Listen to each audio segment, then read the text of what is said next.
Greetings, I'm Chris Reykdal, Superintendent of Public Schools for the beautiful state of Washington.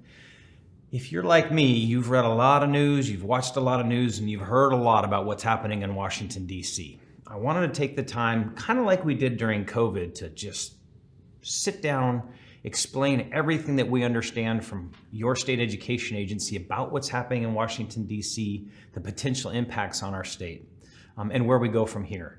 We've sent guidance to school districts, so I want to reiterate some of that, but mostly I just want us all to be on the same page. I've been reflecting a lot about the pandemic.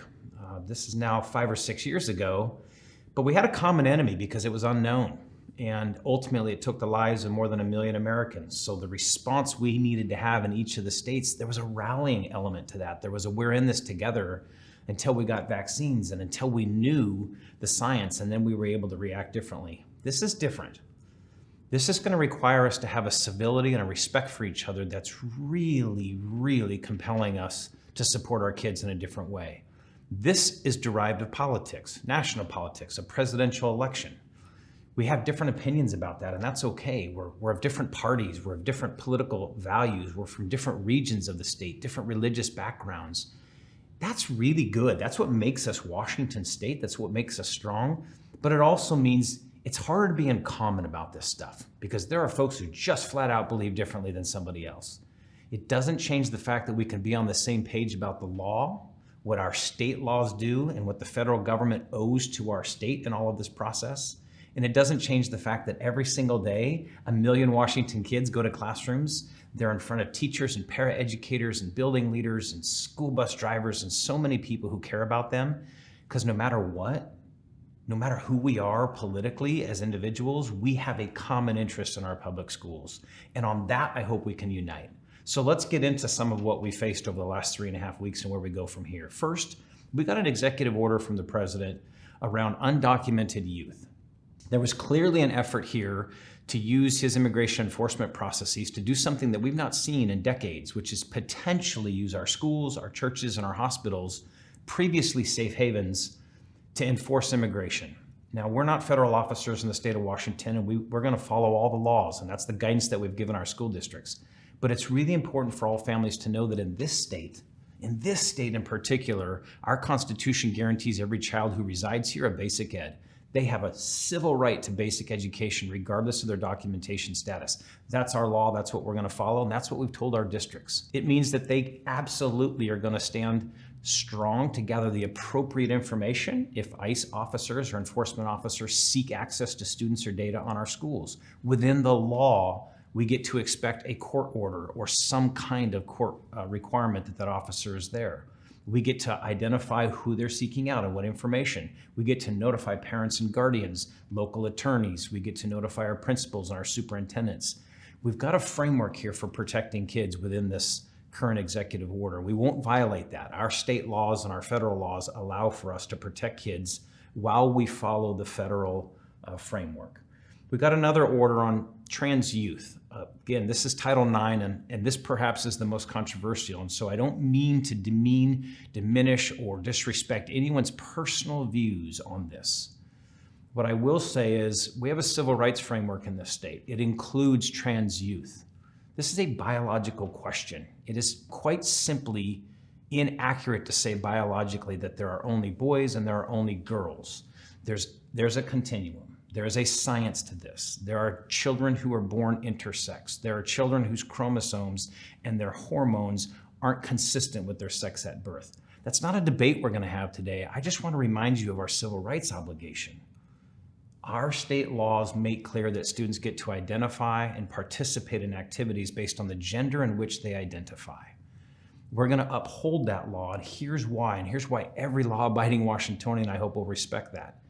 There's no law on the federal level that prohibits that. And an executive order of the president is not a law. He can interpret existing federal laws, but he cannot make new laws, nor can the U.S. Department of Education. So while this is really, really tough, and I respect that deeply for folks, our laws protect these youth to participate. And I want to scale it for you because sometimes the misinformation is so rampant that it makes it impossible for us to have civil conversations. Out of nearly 250,000 kids participating in interscholastic athletics and activities in the state of Washington, roughly 5 to 10 youth have identified themselves as trans participating in those activities. Out of nearly 250,000, 5 to 10 young people. If we can't accommodate the needs of 5 or 10 people where there's a privacy access for them and a privacy opportunity for all students, that's what our laws and our rules say. If we can't do that, then who are we? I think we can. You've heard about the National Collegiate Athletic Association, NC2A, 500,000 athletes nationally. 5 of them are trans youth. 5 of them out of 500,000. So I would encourage everyone to put this in a sense of scale. And while it's all over social media and there's political interest on both sides to dive into the issue, let's really see it for the civil rights issue that it is. There are students who authentically identify differently than their sex at birth. We want to give them equal opportunity and access while protecting everyone's privacy. That's the guidance that we have in place. Until Congress acts differently and changes the law, or our state legislature changes the law, we're going to follow the current law and the current civil rights framework of this state, and that's what it tells us to do, and I hope everyone can respect that. Next, we got an order recently that said they're going to take federal dollars. The U.S. Department of Education will withhold federal funds from our state if we don't eliminate and wipe out all things diversity, equity, and inclusion. Again, I don't know how these 3 powerful words that have long been the history of our teaching, our education system, our civil rights laws, the way we conduct ourselves, most of us, if you really look into the mirror, would say diversity is a good thing. Equity is an important way we live our lives to create more opportunity, and inclusion is where it starts. You got to give people an opportunity to be at the table. So our laws in this state, both federal law, state law, as well as some of the interpretation of that law through the courts, makes it really clear that both public and private sector organizations can lean into DEI. There are laws that protect folks from discriminatory hiring, and we will protect that as well and defend our laws in the state of Washington. But DEI is not a harmful thing, it's a good thing. We cannot allow the federal government to take money away from the state of Washington on a right that is clearly in the states and clearly in our local governments and in our communities. We already subsidize the federal government over $22.5 billion a year in the state with our taxes. We spend $22.5 billion more in taxes than we get back, and now they're threatening to take more away. That's not right. And it's not partisan. Democrats, Republicans, rural, urban, we should be united as Washingtonians to say, number one, we want a bigger share of our tax base back. And number two, we want to make sure that you respect the laws in the state of Washington and how we go about doing our business. It's 84 cents on the dollar, by the way, that we get back. And so there's an important effort here that I think that is bipartisan. Now I want to scale this for you. Our state spends about 7% of our education budget comes from federal sources. So, 7% is not small, but it's also really, really doable if they'll protect the real key civil rights elements, what we call Title I for high poverty communities, meals for kids, and supports for students with disabilities. Those 3 program and function areas alone are nearly all of our federal dollars. And we will go to bat to protect those because that's what the federal law, state laws say at the same time. Again, no matter how you feel politically about the size of the federal government shrinking or cuts in the federal government, they can't happen absent changes in state and federal law. And right now we're going to protect those as we sit today. Our commitment to Washingtonians is that we're going to protect the civil rights of every individual here. We're going to stand up for our Washington values, which absolutely tend to put more protections around students and populations that need it than the federal law does. That's just the way it is. And again, as long as the federal government doesn't change their legal stance, interpretations from the U.S. Department of Education, they're not going to change us. Executive orders from the president that are outside the scope of federal law, that's not going to change who we are either. And I do want to remind you that even in the Dear Colleague letter that we got from the U.S. Department of Education that threatens to take away our federal money, they say right in it that they don't have the power of law to actually do that.